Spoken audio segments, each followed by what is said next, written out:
이게 도움이 되는 경우도 있고 오히려 접촉 피부염을 유발하거나 안 좋은 결과를 초래할 수 있는 경우가 있기 때문에 정말 조심하셔서 잘 사용하셔야 됩니다. 안녕하세요. 시술 알려드리는 김원장입니다. 저희 의원에서는 루비 레이저나 리판 레이저 등을 이용한 일광흑자 치료를 활발히 진행하고 있는데요. 흑자 치료가 성공적으로 잘 마무리되면 자주 하시는 질문들이 있습니다. 바로 미백 연고를 언제부터 사용해도 되는지인데요. 사실 미백 연고의 종류가 워낙에 다양하고 의약품, 일반 또는 전문의약품인 경우도 있고 기능성 성분을 함유한 미백 화장품인 경우도 있습니다. 그리고 언제부터 사용하면 되는지에 대한 것은 사용 목적과 상태에 따라 매우 다양하다고 보실 수 있는데요. 진료를 실제로 보셔야지만 정확하게 아실 수 있는 부분이긴 합니다. 많이들 궁금해하시는 내용으로 오늘은 간단하게 이해를 돕기 위한 큰 흐름 정도로 말씀드리려고 합니다.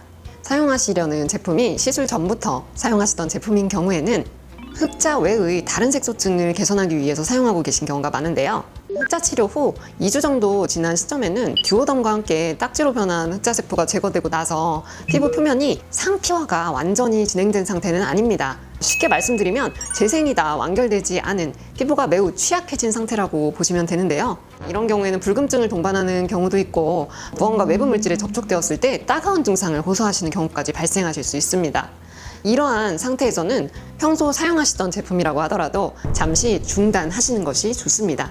언제 회복될지 사용이 가능한 개시 시점은 사실 성분마다 재생 정도에 따라 매우 다를 수 있습니다. 사용하시려는 제품이 미백 기능성 화장품인 경우에는 사실 자극성이 아주 심하진 않을 수 있어 치료 후 한 달 이상 지나고 피부가 재생이 순조롭게 진행되는 상황이라면 조심스럽게 다시 적용해 보셔도 무방할 수 있습니다.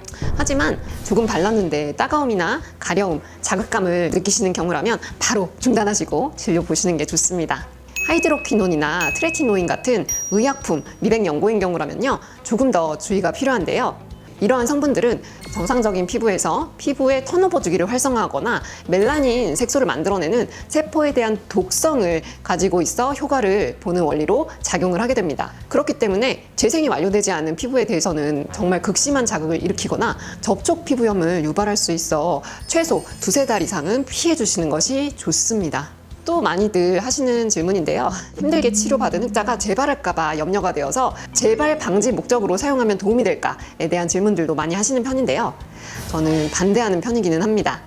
그 이유는 흑자의 재발을 예방하기 위해서 가장 핵심적인 부분들은 따로 있기 때문인데요. 과도한 각질 제거나 마찰, 손상을 피하시는 것이 제1 요건이고요.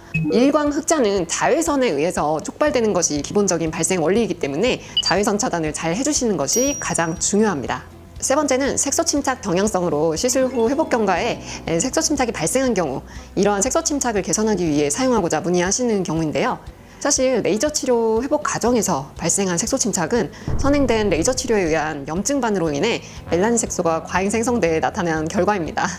만약에 레이저 치료가 단발성으로 종료된 경우라면 표피나 상부진피에 국한된 치료의 경우에는 시간이 지나면 자연스럽게 회복되게 되는데요. 그 회복 기간은 피부의 재생 능력과 진피 환경에 따라서 짧게는 3개월, 길게는 12개월까지 정말 매우 다양합니다. 장기간 해외 출국을 하신다든지 다시 의료기관에 방문이 어려운 경우 있으실 수 있잖아요. 3~4개월 이상 지나도 색소 침착이 해소되지 않고 정체돼 있으신 경우라면 상피 재생이 완전히 완료된 것을 확인한 뒤에 아주 조심스럽게 적용해 볼 수는 있습니다. 이러한 색소 침착은 세포 독성이나 염증 반응을 유발할 가능성이 있는 미백 연고를 적용하는 것은 정말 신중해야 하는 일입니다. 오늘은 흑자 치료 후 미백 연고를 언제부터 사용하면 될지에 대해서 다루어 봤는데요. 사실 색소 치료는 그 복잡성이 굉장히 높은 항목입니다. 이제 치료 적용 방식도 다양하고요. 그 회복 과정도 정말 다양합니다. 거기다가 미백 연고의 종류나 화장품 또한 매우 다양하기 때문에 좀 복잡하게 느껴지실 수 있을 것 같습니다. 그냥 단 한 가지, 흑자 치료 후에는 피부가 취약해진 상태이기 때문에 새로운 시도를 하시기 전에 반드시 치료받으신 의원에 먼저 문의를 하시는 게 중요하다. 이 한 가지만 기억해 주셨으면 합니다. 오늘 말씀드린 정보가 유용하셨다면 구독, 좋아요, 알림 설정까지 부탁드립니다.